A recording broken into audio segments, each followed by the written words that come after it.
Bueno, continuando con los mitos y creencias, también tenemos acá saber sobre sexualidad en las ocasiones y en los trastornos, ¿verdad? Eso es lo que estaba mencionando mi compañero. Es muy importante tener la edad, como usted preguntó también sobre qué edad inicia la pubertad más o menos. En mujeres es mucho más adelantado que en hombres. Esto se ha visto mucho. Los hombres somos un poco más retrasados en el tiempo, en todo ello. Mayormente las mujeres inician a los 9 años y los hombres a los 11, ¿vale? Siguiendo con las siguientes diapositivas. Sobre qué exactamente hablar y cómo hacerlo en función a la edad. Es importante tener el conocimiento en qué edad es apropiado hablar sobre ciertos temas. Como mi compañera lo mencionó, no se puede hablar con un niño sobre temas de sexualidad como tal. Pero sí es importante que se conozcan, que sepan qué partes y cuáles son sus partes íntimas, qué lo diferencian de ser hombre y de ser mujer. Para empezar tenemos los nombres apropiados de cada órgano sexual. Claro, el hombre se diferencia por tener ciertos tipos de órganos, como es el pene, etc. Y la mujer más que nada por lo que se le llama la vagina, ¿no? Prosiguiendo también tenemos cuáles son las partes privadas y quiénes son los únicos que tienen acceso a ellas. Como lo mencionó también, son los doctores. Los doctores son las personas que sí le pueden tocar a excepción de los padres, ya que como niños tienen que siempre depender de una persona adulta, que son los padres. Ninguna otra persona, sea tío o otra persona llegada, puede tocarlos. Y se ha visto muchos casos de ello en Perú. Sobre todo, ¿ustedes han conversado por casualidad con sus hijos acerca de quiénes podrían o no tocarlos? Sí. Sí. Es muy importante que lo tengan siempre en cuenta, ya que como son niños, son inocentes a muchas cosas. Y a veces pueden malinterpretar esas situaciones, ¿no? Por siguiente tenemos lo que es correcto y qué no. ¿Qué es correcto para ellos y qué no es correcto? ¿También saben sobre ello? Decirles qué cosas son buenas y qué cosas son malas. Sí. Por ejemplo, en la juventud actual, bueno, en niños también se ha visto mucho la influencia, ¿no?, de otros niños que de una u otra manera influyen en ellos al decirles cosas como: oye, si este señor te va a dar un caramelo, déjate solamente tocar, por ejemplo. Hay muchos casos que se ha visto en la escuela donde salen niños que se ven de una u otra manera influenciados por ellos, ¿no?, por otros, más que nada los amigos, que quizás no lo saben o no tienen ese conocimiento exacto de ello. Pero es acoso, ¿no? Exacto. Cada niño su cosa se cría diferente. Exacto, hay muchas formas de crianza, ¿no? Bueno, prosiguiendo tenemos los valores y respetos consigo mismo y con los demás. Que se respeten y se quieran tal y como son. Hay muchas veces que también, más que nada, se ve esto en los colegios, en los amigos, ¿no?, que se burlan entre ellos por diversos aspectos, exacto. Muy bien, prosiguiendo con la siguiente diapositiva. Cuando los niños comienzan a hacer preguntas, consejos para facilitar la situación. Por ejemplo, hay veces que los niños hacen preguntas un poco como que digamos absurdas, por así decirlo. Muchas veces es bueno tomarlo en cuenta, tener esa seriedad en ese caso, tomarlo de la mejor forma posible sin reírnos, sin hacer burla de ello, ya que muchas veces esto puede ocasionar desconfianza en ellos mismos. En especial con aquellas preguntas como por ejemplo: mamá, ¿por qué soy hombre? Muchas veces lo tomamos ahí porque eres hombre, sí insiste, ¿no? Pero quizás esto genere una serie de inseguridades en el niño de que diga: no sé, y se desvían de una u otra manera. Es decir, no que se desvíen hacia otro tipo de sexualidad, no. Simplemente que se desvían en ellos mismos y se les genera inseguridad más adelante cuando empiecen a relacionarse con otras personas. Con lo siguiente tenemos: procuren no parecer avergonzados o en una actitud demasiado seria y no hacerle caso omiso al tema.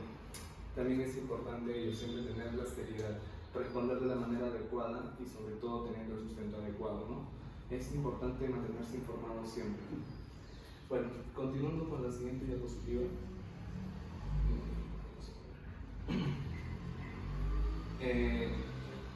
Preguntas y situaciones que ponen en aprieto a los padres y cómo resolverlas. Por ejemplo, una de las preguntas que los pone en aprietos es: ¿a qué edad una niña puede tener un bebé? ¿Les ha preguntado alguna vez sus hijos ello? No, que hay veces que los niños hacen ello, por lo mismo que van viendo en las escuelas, por ejemplo, cuando tocan temas así de reproducción.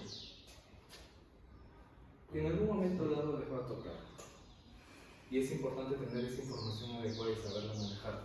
Otra puede ser: ¿qué son los homosexuales? Por ejemplo, ¿les habrá pasado? No. Pero también estas son inseguridades. No, me ha preguntado mi hija, mamá, ese chico es mujer, es mujer chica, es un hombre. Claro. Y yo me respondí, yo me dije: sí, no sé, hijita, vamos. Exacto. No te andes fijando, digamos. Y sí, es lo normal, ¿no? Lo mismo que hacemos, pero también siempre es bueno tomarlo. Pero sí, ella como que ahorita está bien curiosa, se fija mucho en sí, mirando, observando. Los niños son muy curiosos. Están en una etapa que recién están descubriendo, ¿no? Claro. Quieren conocer más. Son una esponjita, ellos atraen todo lo que ven, lo que observan. Y son muy curiosos. Por ahí es muy importante tener en cuenta eso. Son muy curiosos en todo. Otra de las preguntas que pueden hacer también es, ¿cómo se crían los bebés? Esa pregunta que muchos padres tienen terror responder, ¿no? Simplemente dicen una gaviota, por así decirlo. No, pero podrías explicar, pero a cierta edad no sea tan específico. Claro, exacto. O sea, siempre teniendo en cuenta ello, ¿no? La edad más que nada. ¿Por dónde salí cuando nací? Sí. Otra pregunta que le ponen a aprietos, ¿no? Y muchas veces es bueno utilizar esas metáforas, pero claro, a cierta edad cuando ya lo vemos que van creciendo es bueno explicarles, ¿no? Pueden elegir, estuve embarazada y tal situación, etc. Otro que es también es, ¿qué hacer si mi hijo me descubre teniendo sexo? Esto no es una pregunta, más que nada es cómo reaccionar, ¿no? Aunque esto sería un descuido de los padres, ¿no? Una falta de responsabilidad como tal. Pero en caso suceda, actuar de la mejor forma, ¿no? Simple, explicándoles, conversando con ellos y sobre todo haciendo algo importante que quizás sea un shock para él, es llevarlo a un psicoterapeuta o a un psicólogo para que pueda de una u otra manera manejar esta situación de la forma correcta y hacer que el niño lo procese de la mejor forma. ¿Por qué tú tienes pelos y yo no? Otra de las preguntas también que nos pueden hacer los niños, ¿no? ¿Por qué tú tienes pelos y yo no? En situaciones es habitual, por ejemplo, los pelos de los bebés no simplemente son otro tipo de pelos.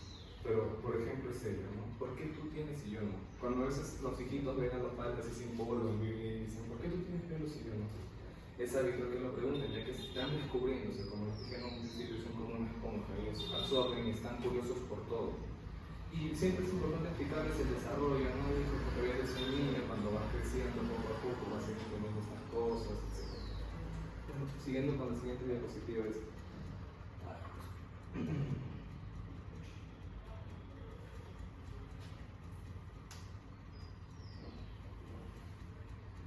ventajas de la educación sexual.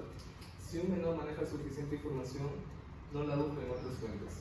Es cierto, si un niño mantiene una información adecuada sobre lo que es la sexualidad, sobre las cosas que se tienen que realizar más adelante en un futuro, no lo va a buscar en otras partes. Por ejemplo, muchos niños caen en ello, ¿no? De descubrir tanto, por ejemplo, a una edad de 9 10 años, que empiezan a ver o visitar páginas web de vida, por así decirlo, y empiezan a entrarse en un mundo que es muy complicado de sobrellevar. Siempre se necesita la ayuda de un terapeuta en esos aspectos. Hablar de sexualidad con los hijos es demostrarle a los niños en un aspecto normal de la vida humana. Esta es una forma de identificar la sexualización, forma parte de la cotidianidad. Hablar de sexualidad es hablar abiertamente con los niños. Hay que hablar de la forma más adecuada posible, siempre llegando a ellos, haciéndoles preguntas o escuchando sus preguntas que nos hacen. Sí o sí, la comunicación es muy importante en una familia. Es muy importante tener una comunicación con nuestros menores para que nos puedan preguntar o sacar de dudas en algunos aspectos y no puedan encontrarlos en otras formas o adentrarnos en ellos, ¿no? Bueno, siguiente diapositiva. Conclusión y preguntas. ¿Tienes alguna pregunta hasta el momento? Sobre lo que es la sexualidad, la comunicación con los niños. ¿O les ha quedado claro mayormente que la comunicación es sobre todo? La comunicación es muy base de todo y más que todo tener una confianza con el niño. Exacto. Es muy Tener importante. confianza para que te pueda contar o preguntar cualquier cosa. Claro, es muy importante la comunicación y sobre todo lo que he mencionado, la confianza. Hay que ser abiertos con ellos, hay que demostrarles de que somos sus padres y de una u otra manera estamos acá para verlos y darles lo mejor posible. ¿Alguna otra pregunta, Consuelo? ¿Qué le podría decir yo a mi hija la pregunta de qué son los homosexuales? ¿Cómo le podría responder? Sí, ¿qué le podría responder? Bueno, explicándole la verdad que hay unas personas que de una u otra manera no aceptan esa sexualidad que tienen y por ende buscan otra. Es natural y es habitual. Antes era considerado tabú ser homosexual o salir a la calle. Pero ahora ya se está aceptando, por ende algo que nos hace humanos es aceptar a las otras personas como son. Y es importante enseñarles eso. No a criticarlos o hacerles burla, sino a aceptarlo porque son personas. Y mientras no nos falten el respeto a nosotros no tenemos por qué faltarles el respeto a ellos. ¿Entiendes? Esa sería la mejor forma de actuar. ¿Alguna otra duda?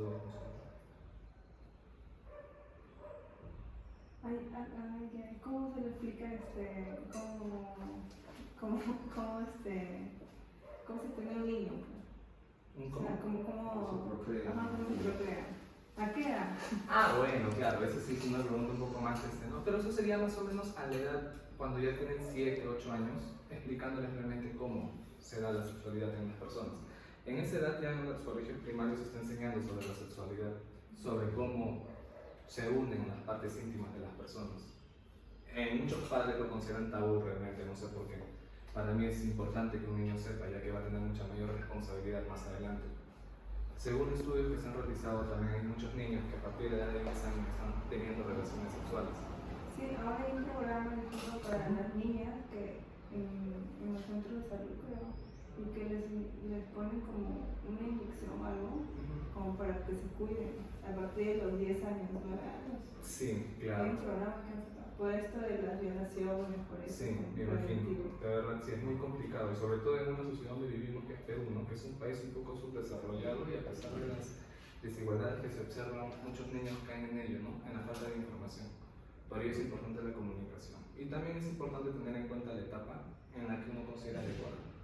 Por ejemplo, a los 7 u 8 años creo que un niño ya puede entender suficientemente bien sobre esos temas. ¿Alguna otra pregunta? ¿Todos están? Bueno, agradezco mucho su participación en esta charla de la sexualidad. Espero que haya sido de su agrado y les sirva bastante esta información que les hemos brindado. De antemano les agradezco mucho su participación y presencia aquí. Gracias. Gracias. Gracias.